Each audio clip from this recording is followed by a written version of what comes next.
Para finalizar agora o assunto de carboidratos, nós vamos falar sobre os glicoconjugados. Três tipos de glicoconjugados que nós vamos trabalhar nessa parte. São os proteoglicanos, as glicoproteínas e os glicolipídios. Por definição, o que são os proteoglicanos? Os proteoglicanos, eles são associações de glicosaminoglicanos, que nós vimos no vídeo anterior, que são heteropolissacarídeos, ligados covalentemente a uma proteína, como nós podemos ver aqui na imagem. Aqui a proteína e aqui a ligação de glicosaminoglicanos. E essa proteína ela fica cheia de glicosaminoglicanos, formando uma estrutura que lembra como se fosse uma escova, né? Uma cerda de lavar copos. Além disso, existem também as glicoproteínas. As glicoproteínas já são oligosacarídeos ligados covalentemente a uma proteína. Observe a diferença entre proteoglicano e glicoproteína.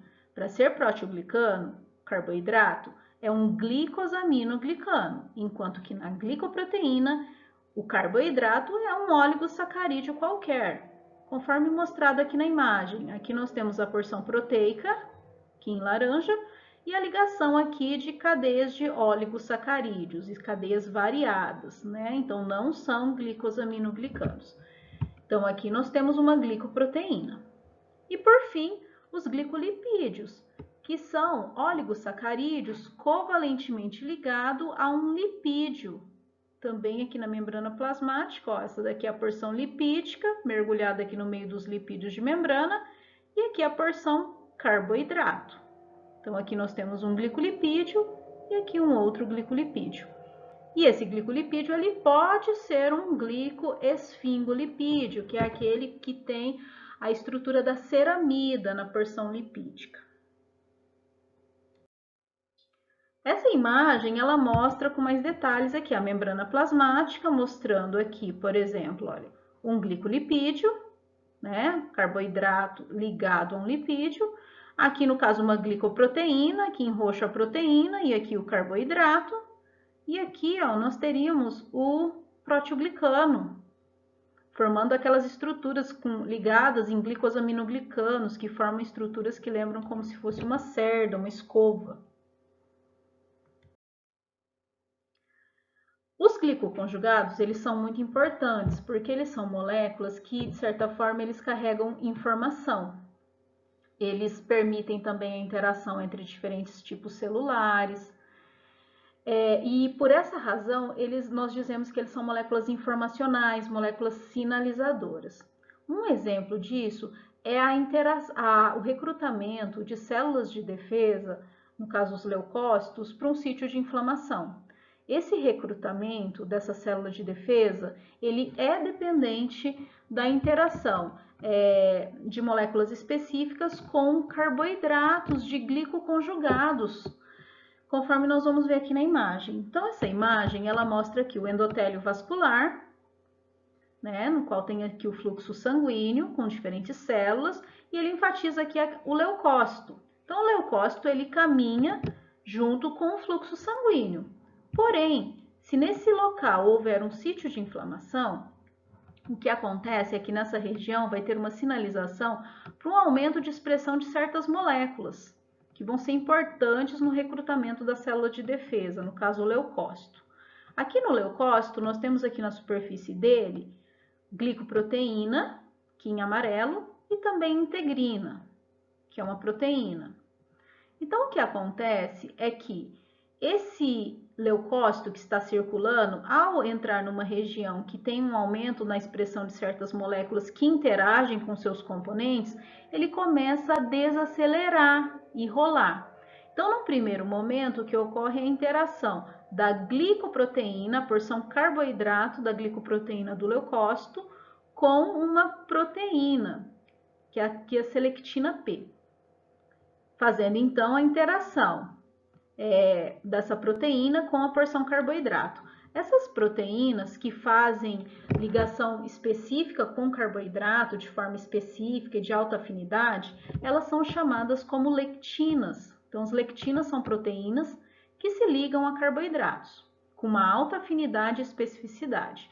Então, num primeiro momento, o leucócito interage aqui por meio da interação da selectina P com a porção carboidrato da glicoproteína do leucócito. E aí ele vai rolando, ele começa a parar de certa forma, ele não segue mais com o fluxo sanguíneo. À medida que ele vai caminhando cada vez mais lentamente, né, e encontra outras moléculas para interagir, agora nós vemos aqui a interação de uma outra molécula, de outras moléculas, no caso a integrina, que vai interagir especificamente com a porção carboidrato de uma glicoproteína do endotélio vascular, que também teve a sua expressão aumentada aqui nessa região. E aí, essa interação ela começa a maximizar, de certa forma que o leucócito ele fica preso e acaba nem rolando mais, ele já para por ali. Aí outros sinais que não estão sendo mostrados aqui, eles contribuem aí para o extravasamento dessa célula para o local da inflamação, para daí iniciar então todo o processo da resposta imune de proteção contra esse processo inflamatório que está acontecendo, ou um processo inflamatório, ou um processo de infecção. Ainda, outro exemplo de atuar, né, do glicoconjugado atuar como uma molécula informacional é através do reconhecimento celular, permitindo a interação entre células. Como é o caso, por exemplo, da interação de um vírus com a célula do hospedeiro. Então, aqui nós temos um vírus que tem uma proteína que interage especificamente com carboidrato de uma glicoproteína do hospedeiro. E é dessa forma que ele consegue entrar, né, na célula do hospedeiro. Ou então uma bactéria, a mesma coisa do vírus. Ela apresenta uma proteína que vai interagir especificamente com carboidrato de uma glicoproteína do hospedeiro. E isso favorece ali a adesão da bactéria ao local para ela formar ali uma colônia, né? Ela colonizar essa região. Ou, conforme nós vimos no exemplo do slide anterior, um leucócito que vai interagir, né, por meio do seu carboidrato, da sua glicoproteína, com uma selectina P, do endotélio vascular, permitindo então o rolamento desse leucócito. E além disso, por exemplo, podemos ter também a localização de certas enzimas lisossomais, né? Como é que a enzima, quando ela é produzida, ela vai se localizar dentro de uma vesícula lisossomal na célula? Então, isso acontece porque a enzima, ao ser produzida, ela é marcada com carboidrato.